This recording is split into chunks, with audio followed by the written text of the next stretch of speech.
My name is Emma Harrison, and I'm 31 years old. 6 months ago, my mother canceled my wedding 3 weeks before the ceremony. She'd promised to help pay for it, had been involved in planning for over a year, and then suddenly decided she was done. Her exact words, delivered over the phone while I was finalizing seating arrangements, were, "We're not funding this circus. Your father and I are out. Better luck next time." My sister Victoria, who was supposed to be my maid of honor, texted me an hour later, "Just FYI, I'm siding with mom and dad on this. Your wedding is too much drama. Better luck next time.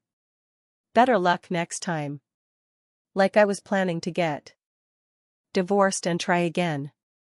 Like my wedding to Marcus, the man I loved, was some disposable event that could be rescheduled when it was more convenient for them. I didn't cry. Didn't beg them to reconsider. I just replied to both of them with one text, "Understood. The circus is already full anyway. Enjoy the show from outside." Then I blocked their numbers and got married without them. 3 weeks later, my father died suddenly of a heart attack. My mother called me from the hospital, hysterical. My sister kept texting, kept calling, begging me to come, to help plan the funeral, to be there for the family in this crisis. I didn't answer for 2 days. When I finally did, I said 5 words that made them both go silent: "Better luck next time. Circus closed." Before I tell you how my mother's decision to abandon my wedding led to me abandoning them in their greatest crisis and how karma delivered the most brutal lesson they'd ever received, make sure you're subscribed so you never miss stories like this. If you've ever had family withdraw support at your most important moment and then expect you to show up for theirs, hit that subscribe button right now. Drop a comment with where you're watching from and whether you've ever had to teach someone that family obligations go both ways. Your stories of boundaries and consequences matter to me. Now let me take you back to where this betrayal began. I met Marcus 4 years ago. He's a graphic designer, kind, creative, everything I'd been looking for. We dated for 2 years before getting engaged. When he proposed, I was ecstatic. Called my parents immediately to share the news. My mother's response was lukewarm. "That's nice, dear. You're sure you want to get married so young?" I was 29. Not exactly a child bride. "I'm sure, Mom. Marcus is amazing. I want you to meet him properly, not just the casual dinners we've had. I want you to really get to know him. Of course. We'll plan something." That something never happened. My parents were always too busy, had other commitments, couldn't make time to get to know the man I was going to marry. But they assured me they'd be involved in the wedding planning. "We want to help," my mother said. "Not financially, we can't afford much, but we'll be there for the planning, the decisions, all of it." Except they could afford things. My father had just retired from a 30-year career in engineering. They'd paid off their house. They'd helped my sister Victoria buy her first home 2 years earlier with a down payment gift of $50,000. But for my wedding? We can't afford much. I didn't push it. Marcus and I would pay for most of the wedding ourselves. We both had good jobs, savings, the ability to create something beautiful without massive family contributions. But then my mother got involved. Started making suggestions. Started saying things like, "Well, if we're helping pay, we should have input on the guest list. And your father and I think a church ceremony would be more appropriate than that outdoor venue." "Are you helping pay?" I asked carefully. "We're planning to contribute. We just need to see the budget first." I sent her our budget. $30,000 for a wedding of 150 guests. Modest by most standards, but meaningful. She called the next day. "This seems reasonable. Your father and I can probably contribute $5,000. That should cover the rehearsal dinner." $5,000. 1/10. What they'd given Victoria for a house down payment. But I told myself it wasn't a competition. That they were helping in the way they could. That I should be grateful. Planning continued. My mother inserted herself into every decision. The flowers, the catering, the music. She had opinions about everything but was vague about what she was actually willing to pay for. Let's just see how everything comes together, she'd say. We'll figure out the money later. Red flag. Huge red flag. But I was trying to maintain a relationship, trying to include her, trying to be the daughter who made family feel involved. Victoria was supposed to be my maid of honor. We weren't close, she was 5 years younger and we'd never really connected, but she was my only sibling and I wanted her to be part of my day.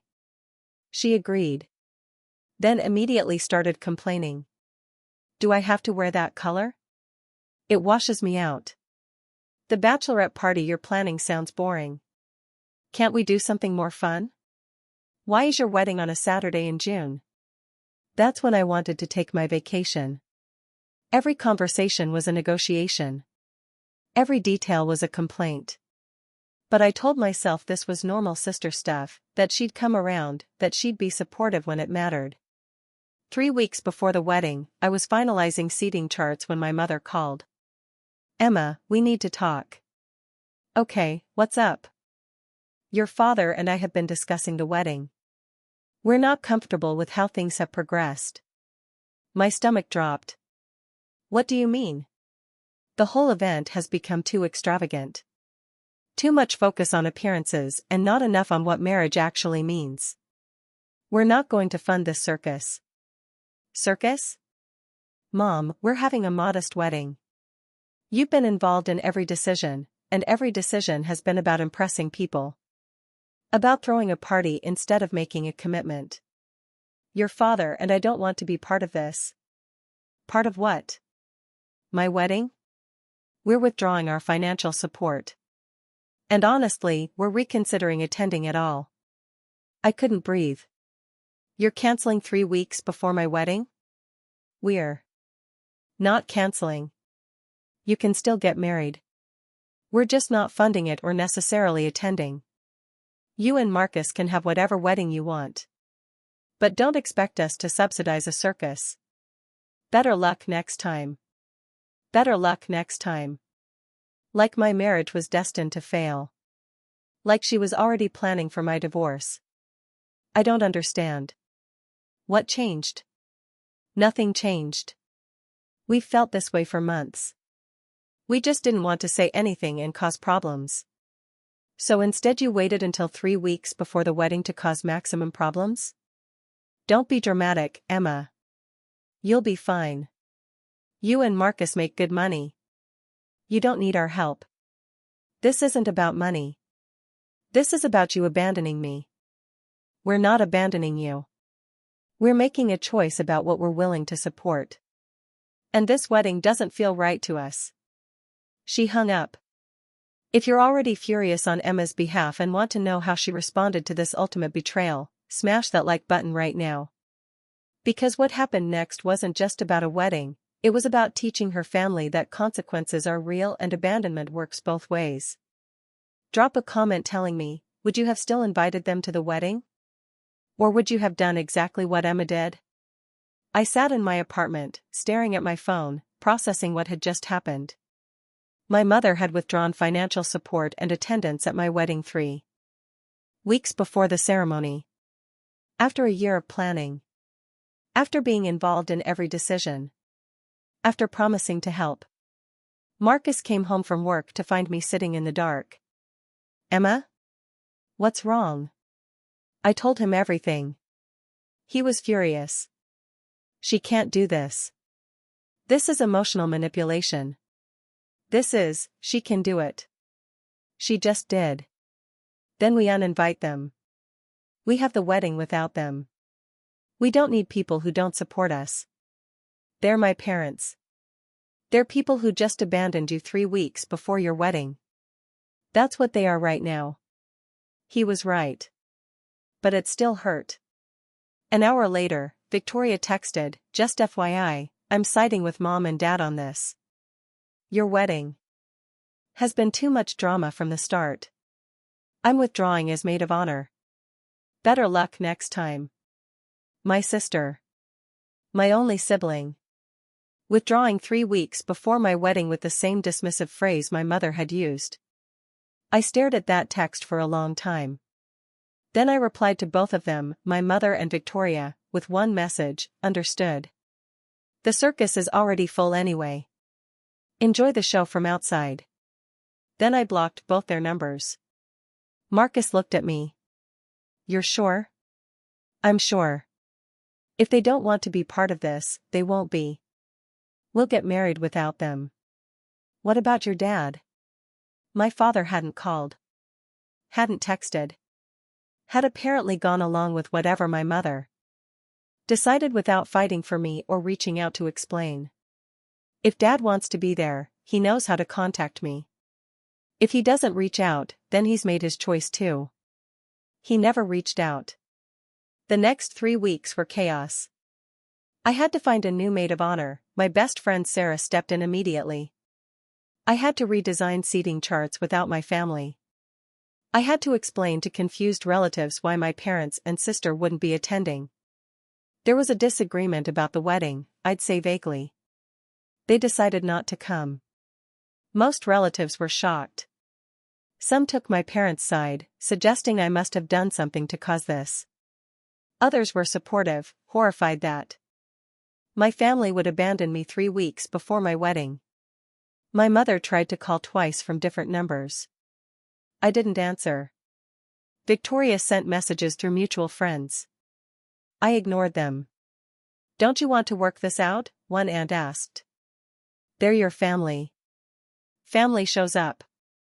They didn't. There's nothing to work out. The wedding happened without them. It was beautiful.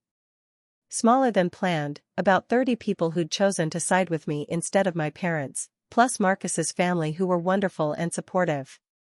We got married in that outdoor venue my mother had hated. We served the food she'd called too expensive. We danced to music she'd deemed inappropriate. And it was perfect. Because everyone there actually wanted to be there.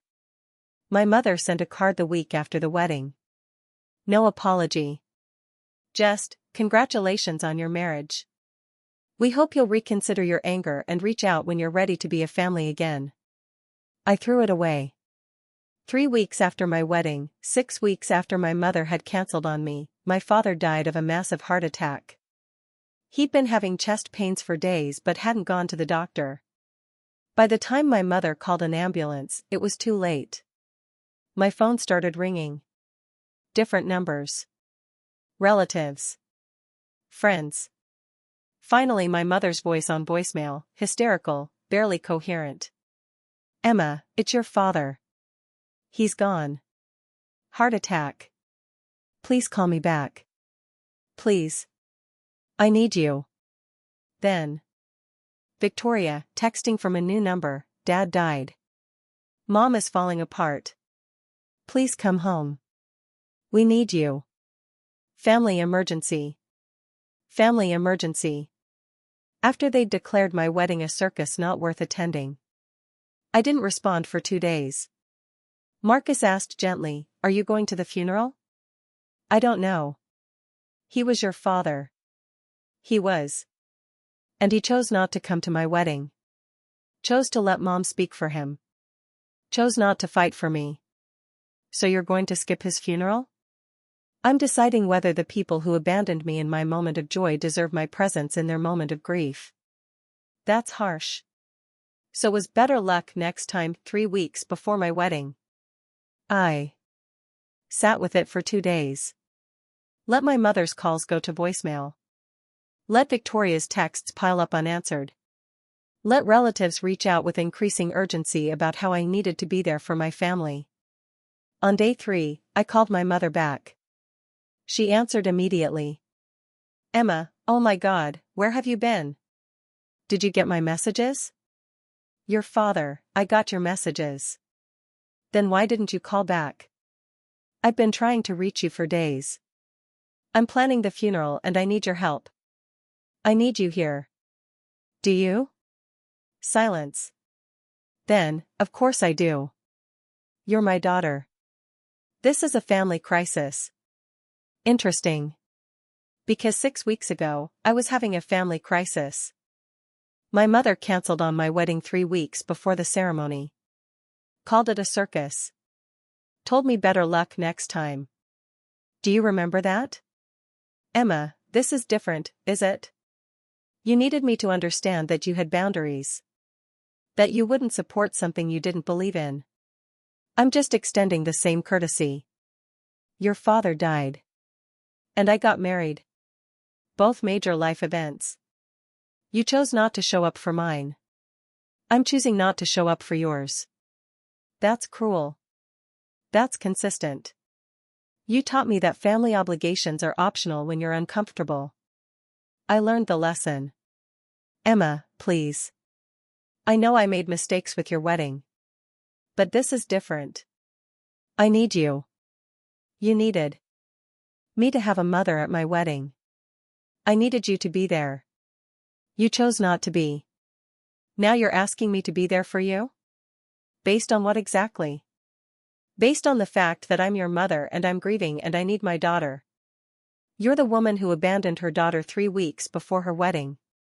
That's who you are to me right now. And that woman doesn't get to demand anything. Okay, before I tell you what happened next and whether Emma ever reconciled with her family, I need to know, was she right to refuse to help with the funeral? Or should she have been the bigger person? Drop yes or no in the comments. And if you're still watching, hit that like button because the resolution is complicated and real. My mother was crying. Emma, I'm begging you. Please come home. Please help me bury your father. Please be here. Why? Give me one reason why I should show up for you when you didn't show up for me. Because I'm your mother. That didn't matter 6 weeks ago. I made a mistake. I'm sorry. Is that what you want to hear? I'm sorry I didn't come to your wedding. I'm sorry I called it a circus. I'm sorry I told you better luck next time.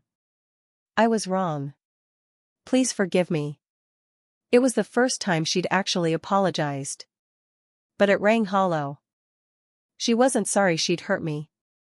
She was sorry she needed something from me and I wasn't giving it. I'll think about it, I said. Think about it? Emma, the funeral is in 4 days. I need to know if you're coming. And I needed to know if you were coming to my wedding. You told me 3 weeks before. I'm telling you 4 days before. Better luck next time. I hung up. Marcus looked at me. You're really not going? I don't know yet. But I'm not going to be guilted into it by someone who refused to feel guilty about abandoning me. Victoria called next. From another new number. Emma, what the hell is wrong with you? Dad. Is Dad and you're playing games? I'm not playing games. I'm setting boundaries. Mom is falling apart. She needs you here. I need you here. We're trying to plan a funeral and you're being petty about some wedding drama from weeks ago? Some wedding drama? Victoria, you withdrew as my maid of honor 3 weeks before the ceremony and told me better luck next time. You want to talk about petty? That was different. How?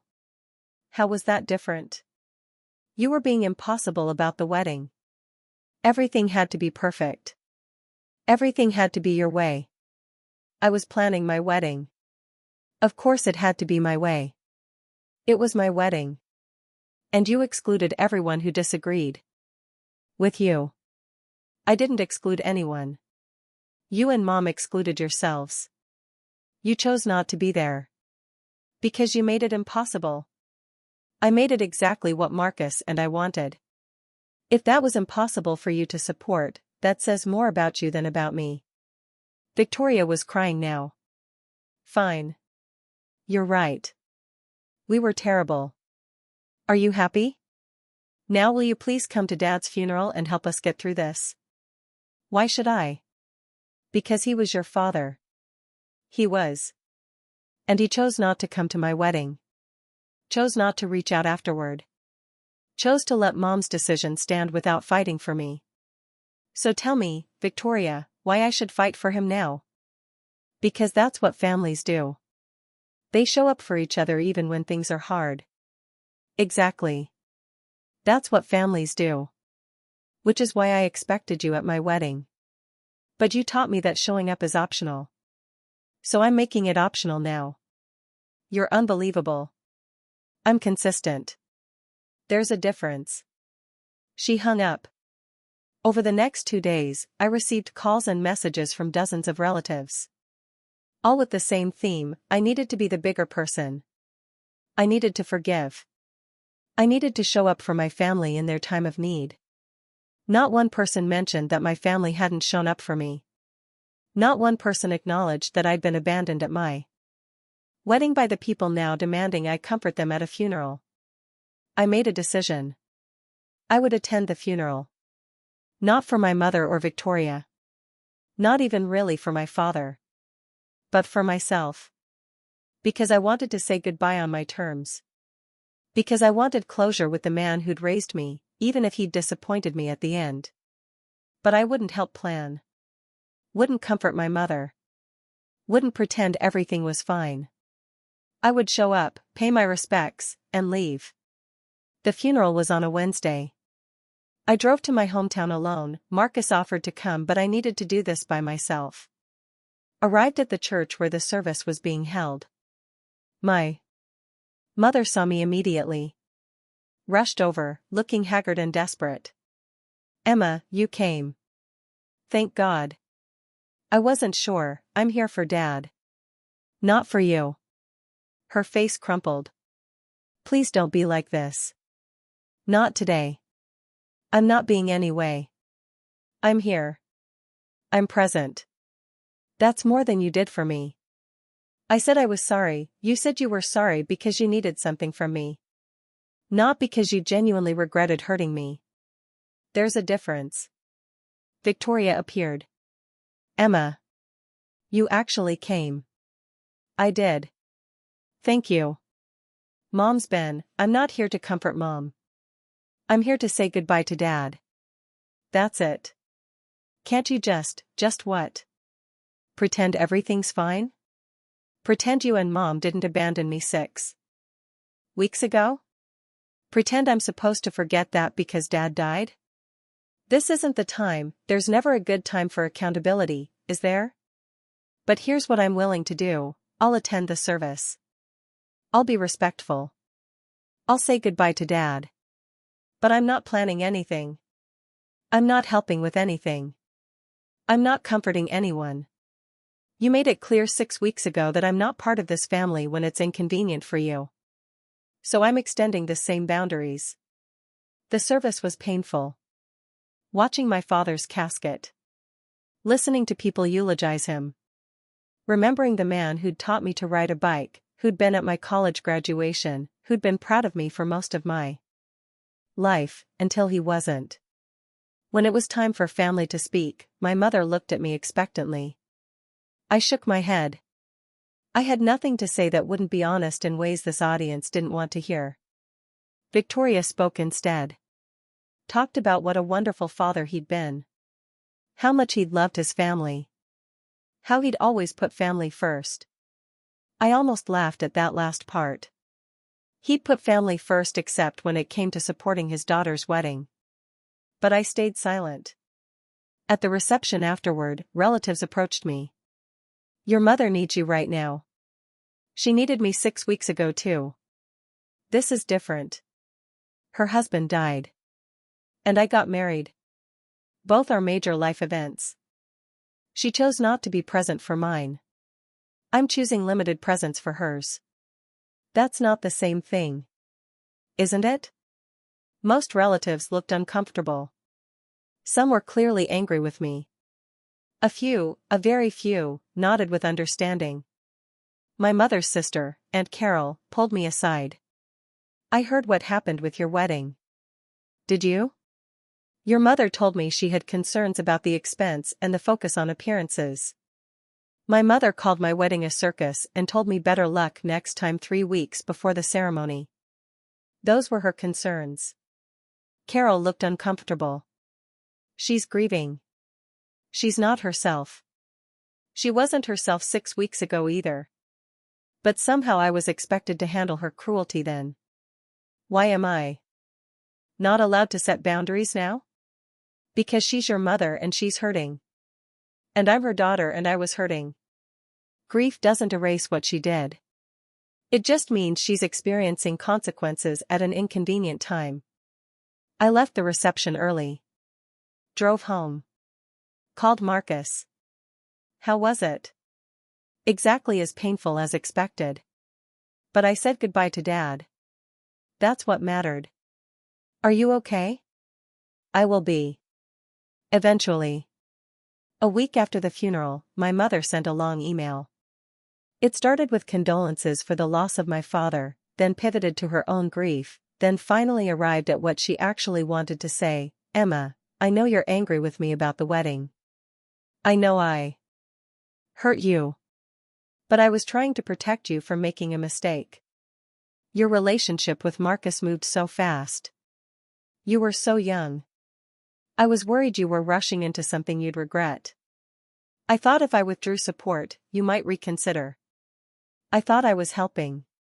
Obviously I was wrong. You married Marcus anyway. And from what I can see, you're happy. I'm glad for that, even though it's hard to admit I was wrong. But Emma, I've lost my husband. I can't lose my daughter too. Please consider forgiving me. Please let us rebuild our relationship. I miss you. I love you. And I'm so sorry for everything. I read that email 3 times. Looking for genuine remorse. Looking for understanding of what she'd actually done. Looking for accountability that went beyond I thought I was helping. I found some of it. Not all. But some. I wrote back, Mom, I appreciate the apology. I understand you thought you were protecting me. But you weren't. You were trying to control me. And when I wouldn't be controlled, you abandoned me at one of the most important moments of my life. I'm willing to rebuild a relationship with you. But it will be different than before. It will have boundaries. It will require you to respect my decisions even when you disagree with them. It will require you to show up even when it's hard. The same things I'm doing now. I forgive you for the wedding. I don't forget it. But I forgive it. Because holding on to anger hurts me more than it hurts you. But Victoria needs to apologize too. And mean it. She was cruel to me, and I won't pretend that didn't happen just because Dad died. If you can accept these terms, we can start rebuilding. Slowly. Carefully. With honesty. Emma, my mother responded the same day, I accept your terms. Thank you for giving me a second chance. I love you. Victoria took longer. 3 weeks after the funeral, she called. Emma, can we talk? We're talking now. In person. Can I come see you? Why? Because I owe you an apology. And I want to do it face to face. We met at a coffee shop. Victoria looked tired. Older than her 26 years. I'm sorry, she said immediately. For withdrawing from your wedding. For siding with Mom. For being a terrible sister. Why did you do it? Honestly? Because Mom asked me to. She said you were being difficult. That you'd become impossible to deal with. That the wedding had turned into this ego project. And I believed her because it was easier than questioning her. You believed her over me. I did. And I'm sorry. I should have asked your side. I should have been there for you regardless of what Mom said. You're my sister. I should have chosen you. Why didn't you? She started crying. Because I was afraid if I sided with you, Mom would cut me off too. And I couldn't handle that. So I chose her over you. And I'm so sorry, Emma. I'm so sorry I was that weak. That was the most honest thing Victoria had ever said to me. Thank you for saying that. For being honest. Can you forgive me? Eventually. But like I told Mom, this is going to be different now. I'm not going back to being the daughter and sister who accepts whatever treatment you give me just to keep the peace. I have boundaries now. And you need to respect them. I will. I promise. We're rebuilding. Slowly. My relationship with my mother is cordial but careful. We talk every few weeks. She asks about my life with Marcus, about my job, about normal things. She doesn't try to control or criticize. When she slips into old patterns, I call it out immediately. Victoria and I have coffee once a month. We're not close the way some sisters are. But we're honest now. And that's better than the fake closeness we had before. I think about my father sometimes. Wonder if he would have come to my wedding if he'd made his own decision instead of deferring to my mother. Wonder if he was proud of me at the end even though he never said it. Wonder if he understood why I didn't speak at his funeral. I hope he did. I hope wherever he is, he understands that I loved him but couldn't enable the people who hurt me just because they were grieving. Your family's crisis doesn't erase your crisis. Their grief doesn't invalidate your pain.